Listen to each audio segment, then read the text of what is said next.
So you have to put yourself in the shoes of your parents or your family and understand that they're genuinely concerned and worried for you.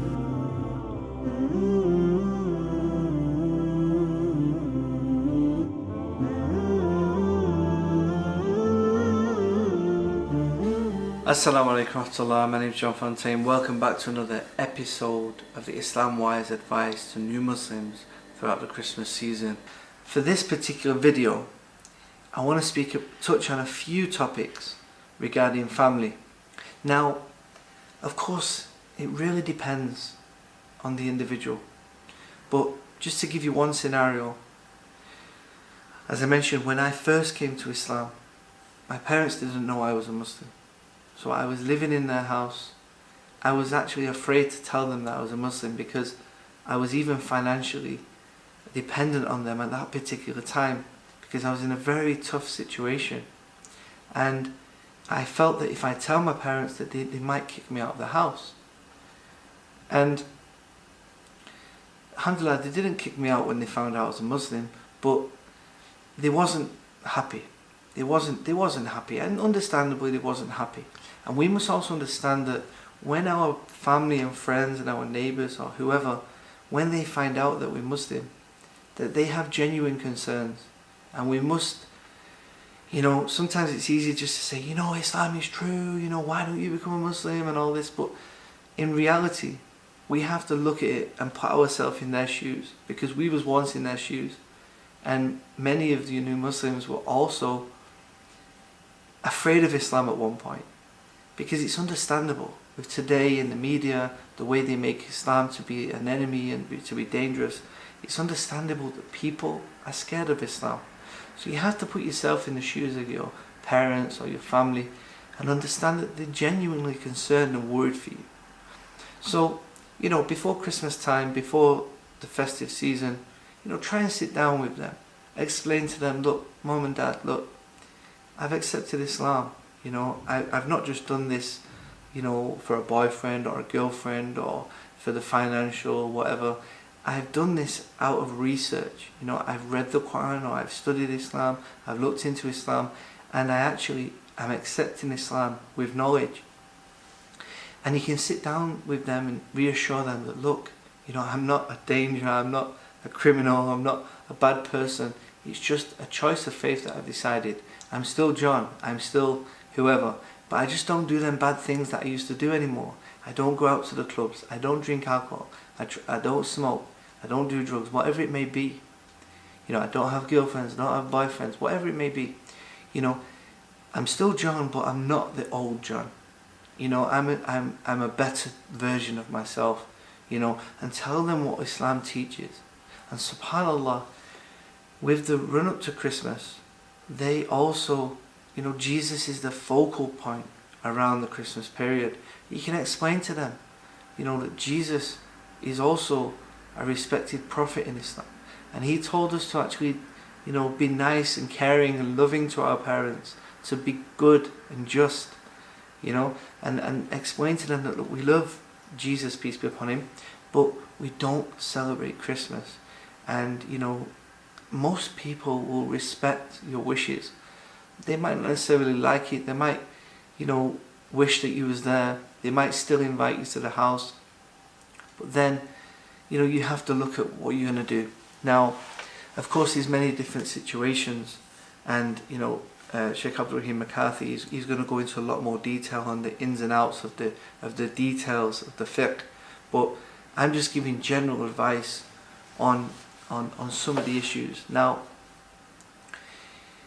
I really advise, first of all, sitting down with your family, trying to speak to them. Also, meet them before Christmas or maybe the day after Christmas. Go for something to eat. Go take them for a meal, maybe in a halal restaurant. Take them for a meal. Show them you still have this sense of family, but you just prefer not to do it on Christmas Day. You prefer not to celebrate Christmas Day. What I found with this as well is people respect you more when you hold firm to your faith. When they see Muslims who are not practicing Islam, people who may be drinking alcohol or selling drugs or whatever it may be, people know that Islam doesn't allow you to do this. So when they see you disobeying the Islamic rulings, people don't take you seriously. People think you don't have principles. So when you actually hold fast to your principles and you show them, look, I'm in business. I pray 5 times a day. Actually, it's time to pray. I'm going to go and pray. And you go and pray upstairs in one of the rooms or something. Or it's Christmas Day, we don't celebrate Christmas. Or it's Eid today, we celebrate Eid. We're having the day off work. Things like that. To actually stand firm to your principles. Now, I'm aware that in some certain circumstances, maybe you've not told your parents and it might even be dangerous for you. I understand. These are exceptions, These are exceptions where you might not tell your parents straight away. But in most cases, most people, once you stick to your principles and explain to them, they will understand. Now, another point with family is often when we've accepted Islam, we run back home and start trying to give dawah to our family because we want them all to be a Muslim. But the problem with this is often when we've just accepted Islam, we don't have enough knowledge to convey Islam. I remember when I was trying to tell my father about Islam and looking back on it, I told him all the wrong things. I remember I was trying to explain the preservation of the Qur'an and all this thing, but I didn't have a clue what I was speaking about. And I probably told him the wrong information. Now, this isn't good, When we're actually trying to tell people about Islam, we must make sure that what we're saying is correct, because you could have an effect on your family not coming into Islam because you give them the wrong information. So it's very important that you take that into consideration. I know I'm speaking a lot here, but there's many points. But back to the family. So the initial family, as I said, having family gatherings, having a meal, this is a good thing. But then there's different types of family gatherings.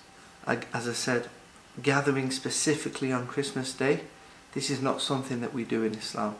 So you have to try to maneuver around it. Try your best as a Muslim to keep the ties of kingship, but at the same time hold firm to your principles and know that Allah will reward you hugely for this.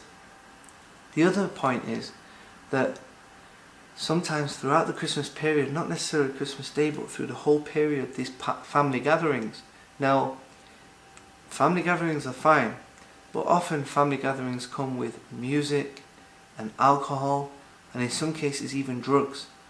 And subhanAllah, I remember going to Christmas parties, as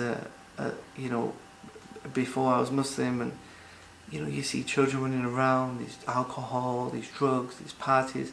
And realistically, we have to really check ourselves and think about this as human beings. Are these the best places to be, really, as human beings? And they're not. And we know from this perspective, of course, we don't want to be in this type of environment. So don't feel shy in standing firm to your principles. Tell your parents, tell your family, your extended family, look, this isn't my type of thing. I don't go to parties anymore. Why don't you come to my house in the week and I'll cook you some food? So instead of going to their party, maybe you can invite your nieces or your nephews or whoever it is. You can invite your family members around to your house for a meal rather than you going to the parties. This is a good way of showing that you still want to keep the ties of kingship, you still want to keep the family ties, but at the same time, you're not going to give in to your principles. So this is just some points. I'm going to leave it there for now because the video is getting quite long, but inshallah, in the next video, I'll address a few more points and give a few more tips and advice. I hope this has been helpful. Assalamu alaikum wa rahmatullahi wa barakatuh.